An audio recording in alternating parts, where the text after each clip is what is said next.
atenção primária em saúde é responsável pelo atendimento dos problemas mais comuns na comunidade. Um serviço de assistência que considera o contexto onde a doença surgiu e combina ações curativas e preventivas. Uma estratégia que tem o médico de família como elemento central que coordena uma equipe multidisciplinar. Vários países já organizam seus sistemas de saúde com base nesse modelo, com bons resultados, como Portugal, Inglaterra, Canadá, Holanda e Austrália. Uma necessidade diante do envelhecimento da população e da mudança do perfil epidemiológico, em que predominam as doenças crônicas, como o diabetes e a hipertensão. Medicina de família, esse é o tema em questão no programa de hoje. Nossa convidada é a coordenadora do Programa de Residência em Medicina de Família e Comunidade da FMP-Fase, Júlia Morelli. Muito bem-vinda, obrigada pela participação. Obrigada a você, Fátima, pelo convite e oportunidade. Estudos internacionais, corroborados pelo Ministério da Saúde aqui no Brasil, mostram que 80% dos casos atendidos pelos médicos de família são resolvidos ali mesmo, sem necessidade de um especialista ou da ida para um hospital, né? Isso, exatamente. Já faz alguns anos, muitas décadas, na verdade, que a gente tem conhecimento desse fato, que a atenção primária, aquele primeiro nível de contato das pessoas mais próximos de casa, o que muita gente conhece como posto de saúde, ou às vezes como até já a estratégia de saúde da família, aquele local com um profissional formado para estar voltado para aquele trabalho, né, um profissional que está qualificado para aquele espaço de trabalho, é possível de se resolver 80% a 85% de todas as demandas que surgem, né? Porque a gente sabe que a maior parte dos problemas não são agudos, não são graves, mas que são problemas que têm que ser acompanhados e vistos a longo prazo para não virarem, inclusive, problemas agudos e graves. Então, realmente, esse dado é um dado já bastante conhecido mundialmente. Isso gera uma consequência benéfica, que é evitar a superlotação dos hospitais, né? E os hospitais acabam ficando reservados para o que eles são de fato, para os casos agudos, para os acidentes, né? O que aconteceu, na verdade, no modelo médico, né, nos últimos 150 anos, mais ou menos, é que por haver uma grande disparidade, uma grande forma desorganizada de atendimento médico pelo mundo, foi proposto que fosse tudo centrado no hospital, que fosse esse modelo que pudesse organizar o atendimento no sentido de ter todos os equipamentos e a tecnologia necessária. Isso a gente está falando do início do século XX, lá 1900 e alguma coisa. Então, para aquela época, fazia muito sentido, né? Fazia muito sentido a gente tirar um pouco a desorganização dos sistemas de saúde, que eram muito pulverizados, que eram muito desorganizados mesmo, e aí centralizar no hospital para conseguir ter uma melhor performance, né, do sistema. Só que já se foram 150 anos e a gente viu que esse modelo hospitalar, ele resolveu uma boa parte dos problemas, realmente, ele resolve muita coisa. Ele principalmente resolveu os problemas que faziam com que a nossa mortalidade, né, que a nossa expectativa de vida fosse muito baixa. Então, aqueles problemas infecciosos, aqueles problemas de acidentes, por exemplo, que matavam muitas pessoas, porque a gente tinha poucos recursos. Quando a gente concentra no hospital, a gente consegue vencer isso. Mas hoje não é mais esse o desafio que está colocado. Hoje em dia a gente já tem uma expectativa de vida, inclusive no Brasil, para além de 70 anos de idade. Então o que a gente tem são pessoas com várias doenças crônicas diferentes, doenças que não têm cura, né? Em que elas vão ter que conviver com aquela doença provavelmente até o fim da vida.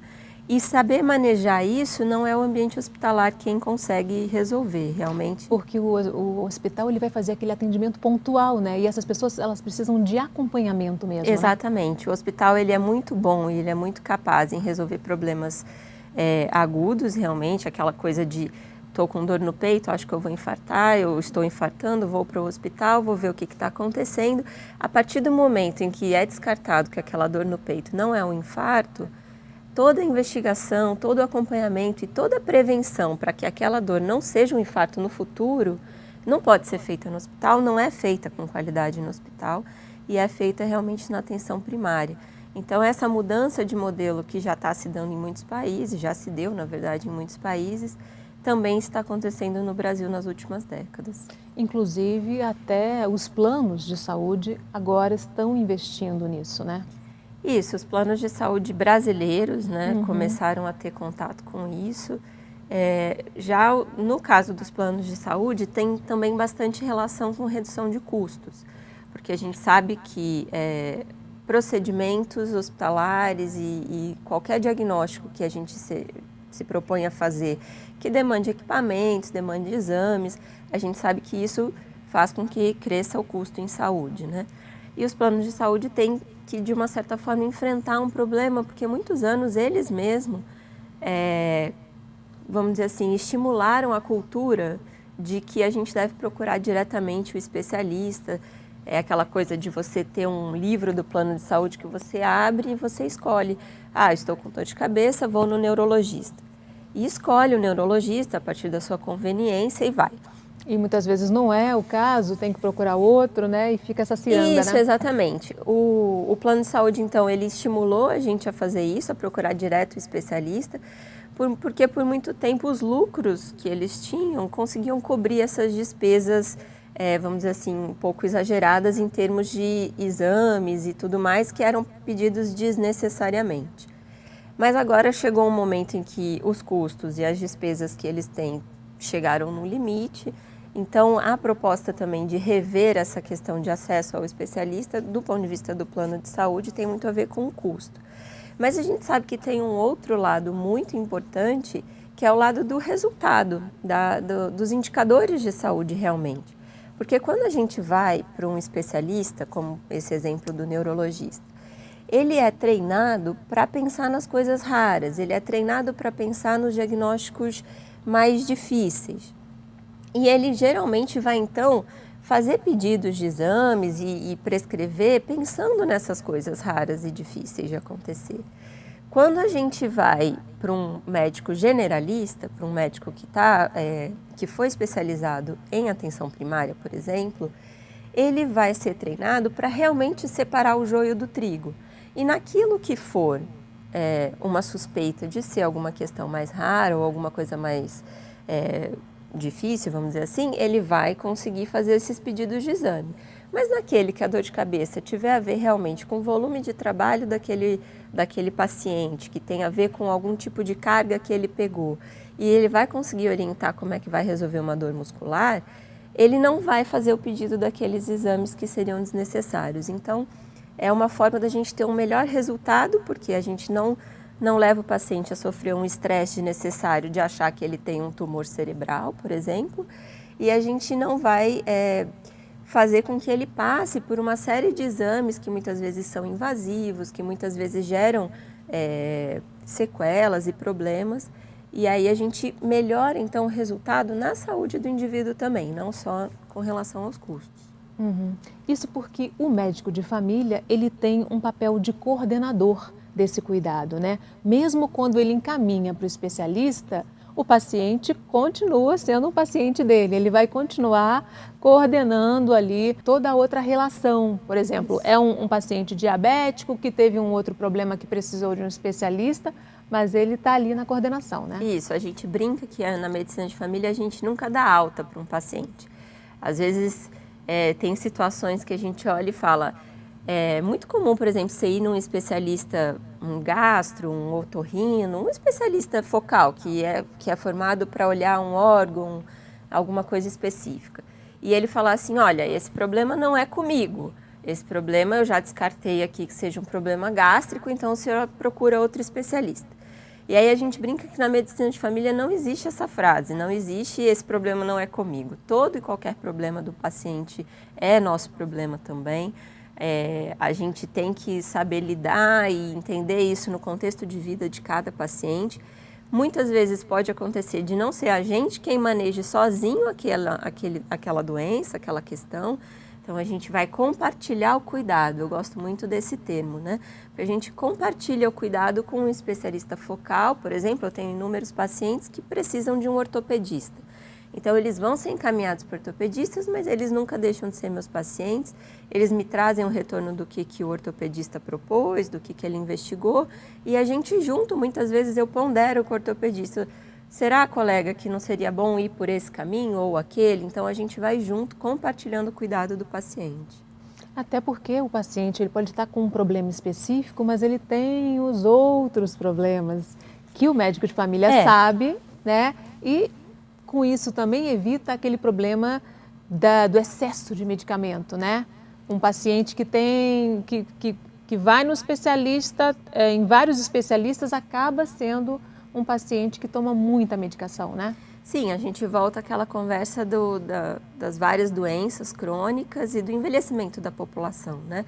Então, a gente tem alguns idosos, por exemplo, que vão no cirurgião vascular, no neuro, e aí, ou no gastro e no ortopedista. E aí, cada um passa uma medicação diferente, e aí a medicação do ortopedista é quem está fazendo o problema gástrico, e as coisas não se conversam. Então, a gente tem um cuidado sempre de descobrir quais são todas as medicações que os pacientes estão tomando, quais são todos os tratamentos a que ele se submete e coordenar isso. Muitas vezes é mais importante, por exemplo, ele se dedicar ou o paciente juntar a sua energia para ir atrás de um problema específico, mas que está sendo negligenciado em detrimento de outra questão que é secundária, de um problema que não seria, por exemplo, não afetaria a vida dele. Mas esse primeiro afetaria. Então, a gente precisa ajudar os pacientes a tomar decisões com relação aos seus tratamentos. O médico de família, na coordenação do cuidado, faz muito isso. Então, dialoga com os especialistas, entende o que está acontecendo como um todo na vida do paciente, nas questões de saúde, e a gente sempre vai um pouquinho para além, né? Ajudando o paciente a tomar essas decisões, muitas vezes, inclusive, incluindo a família, que é uma outra habilidade da medicina de família. Está no nosso nome, né? Uhum. E aí, às vezes, a gente esquece que a gente também é formado, ou as pessoas acabam não se percebendo, né? De que o médico de família é formado para abordar a família como um todo. Muitas e muitas vezes, questões de saúde estão relacionadas com dinâmicas familiares, ou problemas são agravados, por exemplo, porque um idoso não recebe o tipo de suporte que ele precisa receber, então ele tem o agravamento das suas doenças por isso. E a gente é treinado, a gente tem essa habilidade também de fazer reuniões familiares, de conversar com a família como um todo, de discutir os casos para além do indivíduo, inclusive. Uhum. Você falou aí da família e também vocês também observam o contexto, né? Às vezes a questão ambiental está proporcionando algum problema para aquele paciente, né? Isso é primordial na nossa especialidade e, na verdade, também é um apontamento do sistema de saúde brasileiro, né?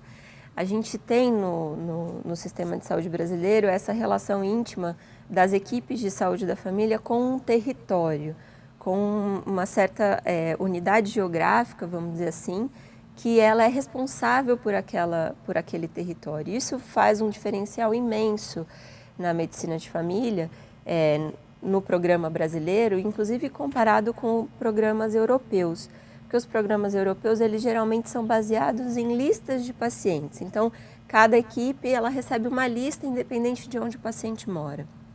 Mas no Brasil, a gente optou por um forte vínculo com o território.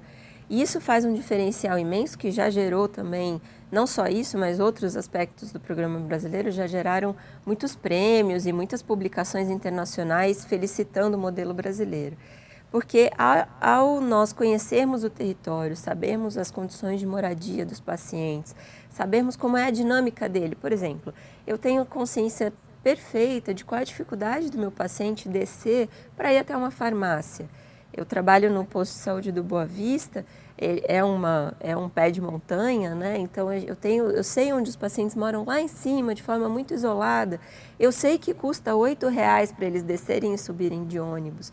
E muitas vezes eles não têm esses R$8. Então, a hora que a gente vai fazer uma prescrição, a gente consegue tomar decisões que sejam realmente praticáveis pelos pacientes. Eu posso decidir usar um remédio ou outro, eu sei que os dois poderiam servir, mas eu vou escolher aquele que eu sei que está acessível para o meu paciente, tanto em termos de deslocamento, quanto em termos de renda, em termos de entendimento de como utilizar.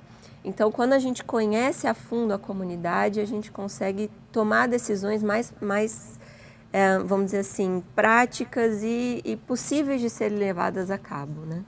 E até uma interferência, por exemplo, se aquele paciente ele tem muito contato com o esgoto ou alguma outra questão que possa provocar danos na saúde, né? Tem orientações nesse sentido também, né? De forma alguma eu posso ver o território e ver a situação da comunidade sem pensar em soluções para aquilo, né?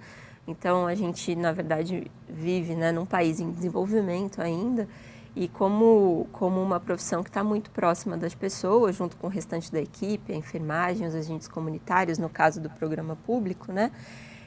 A gente tem bastante condições e ferramentas para ajudar aquela comunidade a superar alguns problemas, né?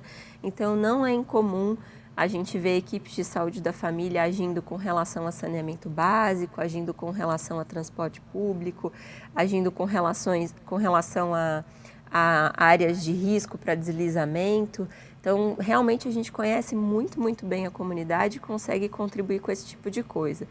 A gente tem aqui no município, por exemplo, um médico que está, eu acho que cerca de mais de 10 anos com certeza, talvez 20, na mesma comunidade, e ele realmente é procurado para todas as questões, desde vamos conseguir uma nova grama para o campo de futebol, até como a gente vai conseguir resolver o problema da dengue no nosso bairro. Então, a gente vai se aproximando da comunidade e a gente se transforma, vamos dizer assim, numa ferramenta daquela comunidade, numa forma daquela comunidade também conseguir expressar suas necessidades e resolver esses problemas. Ok, vamos fazer um rápido intervalo. No próximo bloco a gente continua falando sobre medicina de família.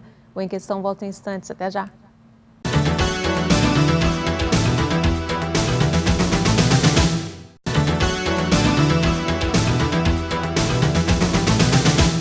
O Em Questão está de volta falando sobre medicina de família. Nossa convidada é a Júlia Morelli, coordenadora da residência em Medicina de Família e Comunidade da FMP Fase. Júlia, as pessoas ainda confundem a medicina de família com a clínica geral? Na verdade confundem bastante. Quando a gente se apresenta como médico, a primeira coisa que vem depois é perguntar qual a sua especialidade. E aí, geralmente, quando eu falo que é medicina de família e comunidade, as pessoas fazem uma cara assim, e aí perguntam, isso é clínica geral? E, na verdade, não é clínica geral, né? A especialidade de clínica geral, ela é feita majoritariamente dentro do hospital, do ambiente hospitalar, e ela não é voltada, por exemplo, para mulheres, para crianças. Isso, existem outras formações, como pediatria e ginecologia, né? Então, quando a gente fala em medicina de família, a gente está falando de um médico especialista em atenção primária. Ele não é especialista em nenhum órgão, ele também não é especialista em nenhuma faixa etária. Ele é especialista nas pessoas, né, que estão sob o seu cuidado e nos problemas mais comuns que acontecem com elas. Então, a gente atende desde o recém-nascido. Aliás, uma das partes mais deliciosas da medicina de família é justamente fazer... Eu não sei como é que os pediatras e os GOs conseguem, na verdade. Como é que eles conseguem acompanhar uma gestação e na hora do parto dar adeus para aquela pessoa, porque deixa de ser uma questão obstétrica e vai para o pediatra. E uma das coisas mais gostosas é isso, é você acompanhar uma gestação e aí quando a criança nascer, você acompanhar aquela criança no primeiro ano de vida. Então a gente faz isso, a gente segue todo o crescimento daquela criança até a adolescência, as questões ginecológicas, as questões da adolescência, os adultos, né? A gente atende, que geralmente esse é o foco da clínica geral, é o adulto, seja homem ou mulher, mas com questões que não sejam próprias do seu sexo, né? Não é ginecologia nem urologia. Então, é isso que fica com a clínica geral, mas a gente acaba abarcando todas as questões mesmo. É do bebê ao vovô. Do bebê ao vovô. Inclusive, tem dias em atendimento em que a gente faz exatamente isso. A gente começa o atendimento com uma puericultura, que é o acompanhamento de rotina de uma criança, e na mesma manhã a gente atende uma pessoa de 90 anos de idade com problemas relacionados a, por exemplo, a sua fragilidade para conseguir caminhar. Então, a gente é uma especialidade para aquelas pessoas que não gostam de monotonia, que não gostam de atender sempre a mesma coisa, que gostam de ter a sua rotina bastante diversificada. A gente atende muitas questões de saúde mental também, então, porque a gente sabe que sofrimentos e depressão são doenças muito prevalentes. Seria inconcebível a gente dizer que todos os quadros depressivos precisam de psiquiatras, a gente não teria psiquiatra suficiente no mundo nunca. Então, a gente também absorve bastante essas questões dos quadros depressivos e dos sofrimentos, das ansiedades. Então, é uma especialidade muito, muito diversificada. Isso, na verdade, exige uma preparação mais ampla e mais aprofundada, né? Ao contrário do que as pessoas costumam pensar, né? Que o médico de família, exige menos preparo. Pelo contrário, né? Sim, exatamente. Na verdade, quando a gente pega uma especialidade muito focal, né, que vai prescrever, por exemplo, uma gama de mais ou menos 50 medicamentos diferentes, uma especialidade bastante focal. Se a gente pensar que tem muitas especialidades que também estão se subdividindo, então você tem o oftalmologista da retina, o oftalmologista da córnea, o oftalmologista da pálpebra. Então, eles vão ter uma gama de procedimentos e uma gama de doenças que eles vão ver que tem uma restrição grande, né? E apesar disso, são muito necessários, com certeza, a gente precisa disso. Mas quando a gente pensa na medicina de família, em que a gente vai, então, poder lidar com qualquer situação que surge, é realmente uma demanda muito grande de estudo, de atualização, de formação. É, com certeza, uma das especialidades que mais demanda você estar em constante estudo, porque as mudanças e os protocolos, eles estão sempre sendo atualizados, né?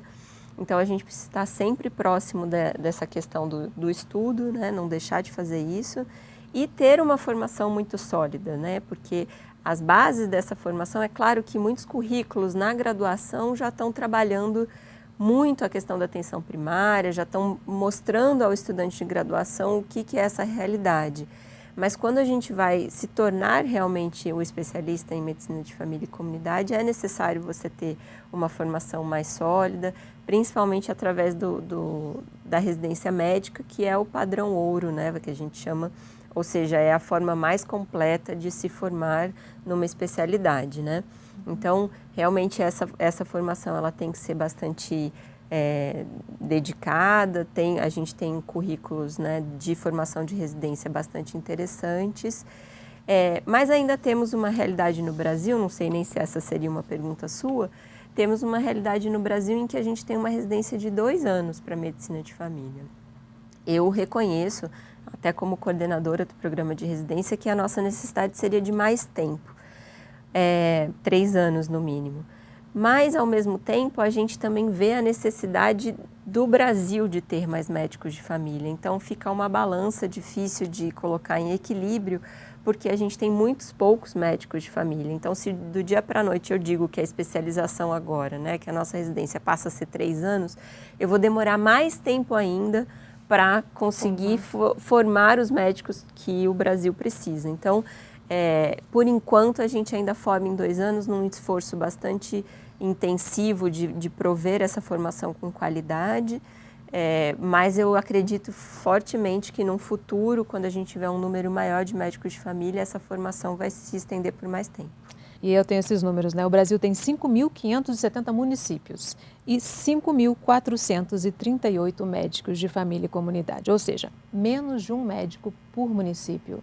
Sim. Há uma carência enorme de médicos de família no Brasil, né? Sim, é completamente insuficiente o número de pessoas que a gente já tem com a especialidade, né? A gente tem muitos médicos que são formados na graduação sem especialização, atuando como médicos de família. E esses médicos, após algum tempo de prática, junto com um curso de especialização, podem se titular como médicos de família também. Mas, na realidade, o que é preconizado, vamos dizer assim, o que a gente acha que é um número adequado, seria a gente ter um médico de família para cada 2.000, 2.500 pessoas. Essa é a quantidade de pessoas que um médico de família é capaz de atender com qualidade, conhecendo a família, conhecendo a paciente, o paciente. O contexto, né? O contexto, vivenciando com eles esse contexto e tudo mais. E aí, quando a gente vai fazer essa conta, a gente precisaria de cerca de 100 mil médicos de família no Brasil para a nossa população de 200 milhões de habitantes.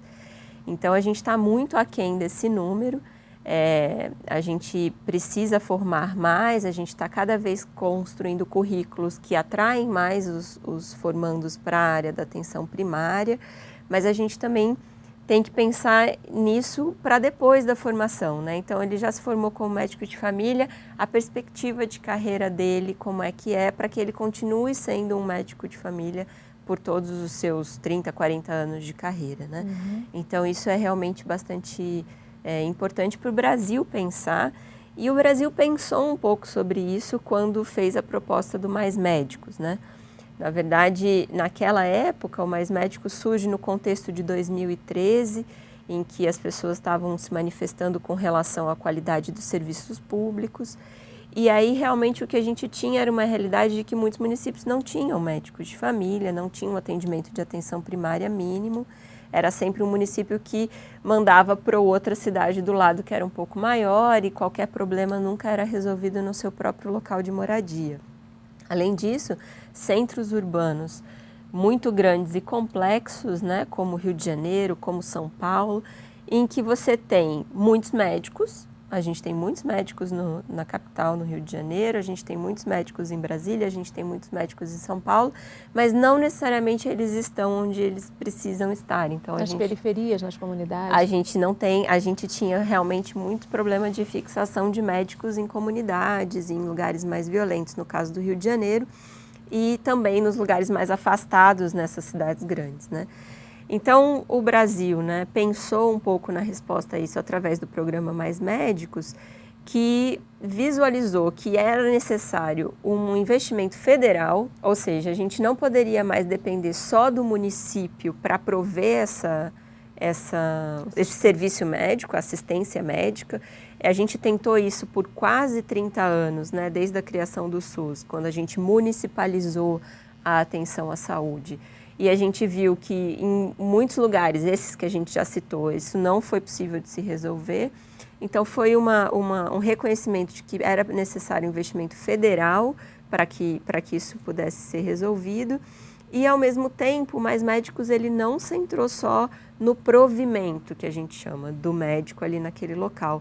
Ele também tinha uma questão do currículo, de ser incluído nos currículos de graduação, e uma questão importante com relação à formação dos médicos de família no futuro. Então, ela foi aprovada em lei, na verdade, em que a gente todos os médicos formados tivessem a residência de medicina de família como obrigatória. E que depois da residência de medicina de família, eles pudessem, então, escolher uma especialidade, mas numa aposta de que uma boa parte continuaria como médico de família. A própria Sociedade Brasileira de Medicina de Família não concorda com esse modelo, a gente concorda mais com o modelo europeu, por exemplo, em que 40% das vagas de residência de medicina de família sejam destinadas, das vagas de residência médica no geral, sejam destinadas para a medicina de família e o restante das vagas para as outras especialidades, que é mais ou menos essa proporção da necessidade de médicos generalistas e especialistas que um país precisa, né? Então, o Mais Médicos tocou nisso também, mas não foi levado a cabo, e agora a gente precisa aguardar os desdobramentos do 2019 para descobrir como é que vai ser. Você falou aí dos 40%, né? Na Europa, 40% das vagas são para médicos de família, né?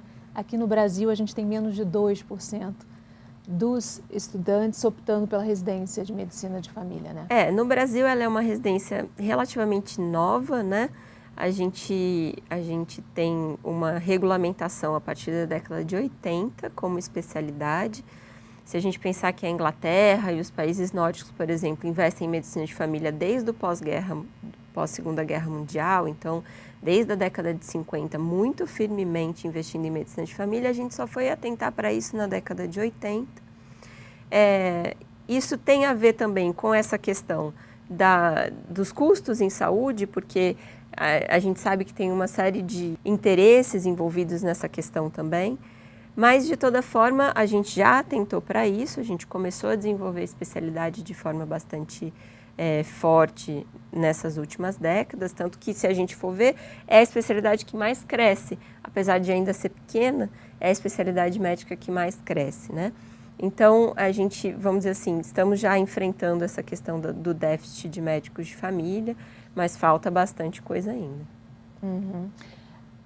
Aqui ainda não é obrigatório a residência, né? Na Europa é obrigatória a residência. Você acha que esse é um caminho? a obrigatoriedade, ela ajudaria a mudar esse quadro?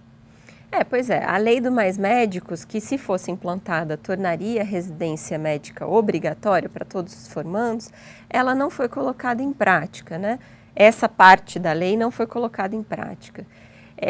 Eu acredito que sim, a gente já vive num momento em que a gente tem bastante consciência por uma série de estudos nacionais e internacionais que a graduação ela não é conclusiva da formação do médico. 6 anos de formação não são suficientes, né?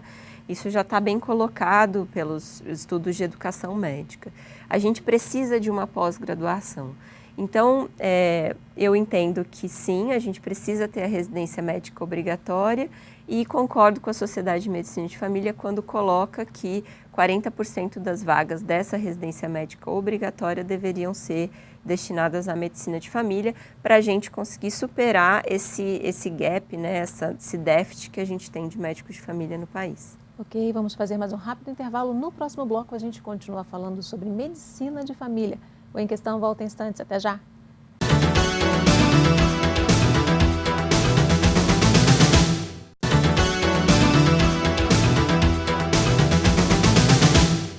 O Em Questão está de volta falando sobre medicina de família. Nossa convidada é a Júlia Morelli, ela que é coordenadora de residência em medicina de família e comunidade da FMP-FASE.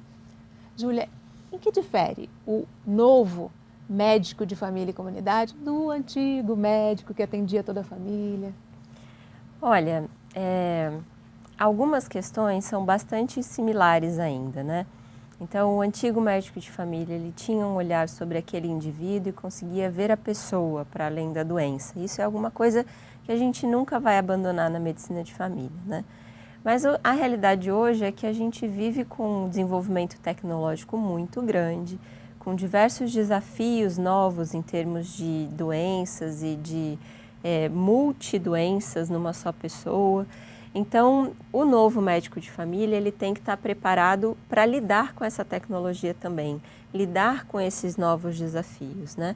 Então, a gente tem uma realidade, sim, que ainda inclui visita domiciliar, que é uma das coisas mais gostosas de se fazer na especialidade, quando a gente entra na casa da pessoa e ela nos acolhe, né, e a gente consegue entender realmente a dinâmica de vida dela, mas ao mesmo tempo a gente conseguir manejar direitinho qual é a necessidade que ele tem daquele exame, qual é a necessidade que ele tem daquela quantidade de medicamentos, como é que a gente vai conseguir organizar toda aquela prescrição complexa, ou então como é que a gente vai propor mudanças no estilo de vida, sendo que tem uma vida muito limitada. Então, o médico de família de antigamente, ele estava bastante voltado, vamos dizer assim, para pessoas que tinham um alto poder aquisitivo, né? Então, a gente ainda não era uma especialidade ou uma prática comum entre pessoas pobres, realmente. E o médico de família de hoje, ele é chamado, a gente é realmente chamado e convocado a estar nessa posição de estar perto da população mais carente, né? E aí também são outros desafios, são desafios que têm relação com realmente como lidar com a saúde, quando a gente sabe que muitos dos determinantes da saúde estão realmente na pobreza, na renda, na baixa qualidade da alimentação. Então, como é que a gente pode promover saúde, prevenir doenças nesse cenário? Então, são desafios diferentes para os médicos de família de hoje, mas com certeza um núcleo continua sendo muito comum entre o de antigamente e o de hoje, que é o olhar para a pessoa, para o indivíduo, não para a doença. Como é que é a formação do médico de família e comunidade hoje? E como é que é o dia a dia desse residente? Então, aqui na nossa residência da Faculdade de Medicina de Petrópolis, a gente tem um primeiro ano da residência de Medicina de Família voltado para o fortalecimento em algumas áreas que são bastante específicas, mas que vão ser necessárias para essa atuação geral. Então, o residente, ele passa pelos ambulatórios de GO, né, que é a ginecologia e obstetrícia, de pediatria, de doenças infecto-parasitárias e também de saúde mental, né, que, como eu já mencionei, são áreas que são bastante intensas em atendimentos para a medicina de família. Junto com isso, no primeiro ano ainda, ele vai se aproximar da comunidade onde ele vai fazer o seu segundo ano de formação. Então, alguns turnos por semana, ele já permanece na estratégia de saúde da família, na equipe, onde ele vai fazer o segundo ano intensivo. Um outro aspecto importante é que quando ele retorna para essas especialidades focais para fazer o primeiro ano, os estágios do primeiro ano, ele faz isso voltado para os atendimentos ambulatoriais, porque isso é uma questão muito importante na medicina de família. Nós somos uma especialidade clínica e ambulatorial, ou seja, de consultas. A gente precisa saber consultar as pessoas. Precisa ter uma habilidade muito grande de comunicação com o paciente para conseguir entender, e muitas vezes essa é uma arte muito difícil de desenvolver, porque a gente tem, às vezes, 5 minutos, 8 minutos para descobrir o que um paciente tem e o melhor caminho para ele seguir. Se a gente for pensar, isso também é muito complexo e difícil, talvez bastante complexo e difícil, como uma cirurgia, por exemplo, no hospital. Pensar que a gente tem um tempo curto para entender um paciente. Então, esse primeiro ano é voltado para os atendimentos ambulatoriais e para a aproximação daquela equipe onde ele vai se aprofundar no segundo ano. E aí, a partir do segundo ano, vai ficar com a carga horária totalmente voltada para a estratégia de saúde da família, atuando num território, se aproximando dos pacientes, criando o vínculo, que são as outras habilidades necessárias para o médico de família.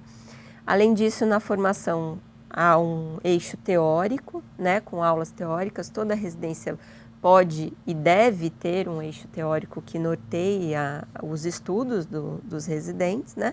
Então, a gente tem um eixo teórico e a gente tem a possibilidade de desenvolver estágios, desenvolver uma monografia de conclusão de residência, o que faz também o residente se aproximar da produção científica. Então, a gente tenta fazer uma residência bastante completa e ampla, mesmo nos nossos exíguos 2 anos. Uhum. E qual é o perfil ideal desse profissional que vai seguir a medicina de família e comunidade? Eu acho que a gente tem claro que é uma pessoa que não pode se irritar ou ficar bastante nervoso com relação a casos muito diversos, muito diferentes, situações inesperadas, porque realmente a medicina de família é feita de situações inesperadas, né? Quando o paciente entra no consultório, a gente pode estar achando que aquele é só um hipertenso diabético que a gente conhece há tanto tempo, mas aí surgem coisas novas, questões diferentes. E tudo nos é importante, por isso que a gente já mencionou, né, que nada não é do médico de família. Então, tem que ser uma pessoa que realmente consegue lidar com coisas distintas. Também uma pessoa que goste de trabalhar fora do hospital, porque esse é o nosso ambiente. É uma pessoa que possa se sentir à vontade, né, de frequentar espaços diferentes do hospital. Então, muitas vezes, a pessoa que faz a graduação de medicina, né, fica bastante confortável no hospital, mas quando sai do hospital fica um pouco desconfortável. Então, tem que ponderar isso, porque realmente a nossa especialidade é uma especialidade de ambulatório, né, de contato com o paciente em consulta. A gente precisa gostar de ouvir histórias. As histórias são muito importantes, então a gente precisa saber ouvir muito, muito, muito mais do que falar, né? Então, essa é uma habilidade. Mas é claro que o residente ou a pessoa que quer se candidatar para a residência de medicina de família não precisa já ter isso pronto. Ela precisa ter a vontade de desenvolver essas habilidades, né? E aí, ao longo da residência, a gente vai trabalhar isso, comunicação com o paciente, saber ouvir, como fazer uma entrevista. E aí, ele vai desenvolvendo habilidades. Ninguém precisa chegar para prestar residência falando, então eu já tenho essas qualidades, então eu vou fazer a residência. Não precisa ser assim, a gente tem que se empenhar na formação. Como é que tem sido a procura, a receptividade dos alunos em relação à residência? Então, a gente tem uma situação dúbia com relação à residência de medicina de família, que envolve inclusive o Mais Médicos, no sentido de que ele remunera o recém-formado num valor muito maior do que a bolsa de residência de medicina de família ou de qualquer outra bolsa de residência médica. Então, o próprio Mais Médicos criou uma certa disputa, né, com as pessoas que se dedicariam a uma residência num primeiro momento. Então, diante desse cenário, o que é importante que as pessoas saibam é que, ao passo que você vai trabalhar no Mais Médicos e vai começar já de cara numa unidade de saúde, sem suporte, né, qualificado, sem um aspecto de formação protegido, a residência de medicina de família vai proporcionar essa proteção, vai proporcionar o desenvolvimento dessas habilidades para que depois você possa seguir a carreira que for mais interessante, sendo pelo Mais Médicos ou sendo por outros caminhos, né? Então, essa disputa acaba atrapalhando um pouco, mas muitos municípios já vêm resolvendo isso, se organizando, como Petrópolis vem se organizando, em parceria a Secretaria de Saúde junto com a faculdade, no sentido de prover cenários de prática que são bastante adequados, de prover qualidade nessa formação, e a gente sabe, por estudos recentes, que a qualidade na formação do programa de residência é o que mais faz a atração, mais atrai candidatos, o que é um resultado muito bom. A gente fica muito feliz que os formandos em medicina estejam buscando qualidade na sua formação, e é isso que a gente espera que eles encontrem aqui em Petrópolis. Uhum. Essa carência de médicos de família, para que ela seja vencida, é preciso que haja uma reformulação do sistema, uma valorização dessa especialidade, inclusive passando pela política de remuneração mesmo? Com certeza. Na verdade, a gente tem uma noção muito clara de que é necessário que haja uma carreira para o médico de família. Eu não posso formar uma pessoa em 2 anos e dizer que a partir dali ela vai trabalhar na mesma unidade ao longo de décadas com a mesma remuneração, né? Que é mais ou menos essa realidade que você encontra hoje em dia. Então, a gente até tem alguns profissionais, como eu mencionei, esse profissional muito querido aqui de Petrópolis, que conhece muito seu território porque está lá há décadas, mas eles não vão ser muitos enquanto a gente não tiver uma carreira, com certeza. Então, é isso que está apontado como demanda. E o que está se abrindo também hoje dentro do Brasil é a questão dos planos privados que estão, vamos dizer assim, recrutando médicos de família, no sentido de dos médicos de família poderem conceder algum tipo de ordenação para o atendimento, mesmo dentro do plano, né? A gente já falou dessa questão da coordenação do cuidado. Então, os médicos de família estão sendo valorizados no setor privado. Eles já foram valorizados no setor público, né? Inclusive através do programa Mais Médicos, mas a gente tem sempre que dar passos adiante porque esse déficit de médicos de família ainda é muito grande. E essa valorização seria um caminho inevitável, né? Lá fora já está acontecendo isso, né? Inclusive nas redes privadas, né? O atendimento centralizado no médico de família e aí sim distribuído quando é necessário para o especialista, né?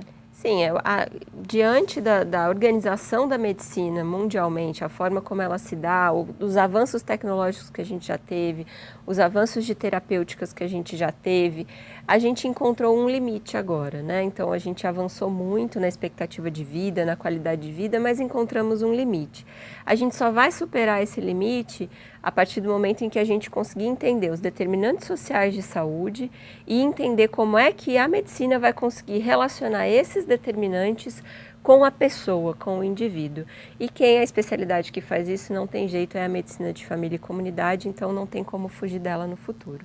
Isso passa então por uma mudança de lógica no sistema de saúde, né? Dessa lógica hoje centrada na doença, né? Passa a ser uma lógica centrada na prevenção também. Isso. Né? A prevenção, o cuidado centrado no paciente, no sentido das decisões que ele toma. Não são decisões mais, os pacientes não estão de frente com decisões simples como toma ou não antibiótico. Eles estão de frente com decisões muito mais complexas sobre como é que ele vai lidar com uma doença crônica, às vezes com uma doença que não tem cura e é fatal, como um câncer. Então, por exemplo, uma das especialidades do médico de família é os cuidados paliativos, que a gente vê como muito necessário no mundo de hoje. Então, essa questão de centrar no paciente realmente é essencial. Uhum. E o modelo de remuneração, que hoje também é muito em cima do procedimento, né? O procedimento é muito mais valorizado do que a consulta, né? Na rede privada. Isso, a rede privada e a rede pública ainda tem algumas distorções também. E isso faz com que realmente a gente perca o foco na prevenção, porque a gente sabe que a remuneração, ela puxa muitas vezes as atitudes, né? Então, a gente realmente precisa repensar, e a proposta dos planos de saúde, a princípio, é a remuneração do médico de família independente dos procedimentos, então ele ganha um salário que vai cumprindo metas de atendimento à saúde, assim como, por exemplo, é a saúde pública do Rio de Janeiro, na capital, né? que percebeu já há alguns anos que a medicina de família poderia trazer melhores resultados e aí propôs que as equipes de saúde tivessem metas, mas não metas com relação à quantidade de atendimentos ou quantidades de procedimentos, mas sim quantidades de pacientes com diabetes que estão com o seu açúcar controlado, por exemplo. Então, é um refinamento dessa questão do pagamento que mostra que a gente tem um horizonte da prevenção como uma forma de remuneração. Então, realmente é uma atitude bem interessante de ser tomada. E aí a meta passa a ser ter uma população mais saudável. Com certeza. O que é muito melhor em termos até econômicos, né? Que você prevenir é muito mais barato do que depois tratar, né? Não, com certeza. Isso já está no ditado popular em uma série de milhares de milhões de estudos, apesar de alguns governantes ainda não conseguirem fazer esse cálculo. Ok, infelizmente nosso tempo terminou. Agradeço muitíssimo a sua participação, Júlia. Eu que agradeço, na verdade. E a gente tem um encontro marcado no Próxima Questão. Espero você. Até lá.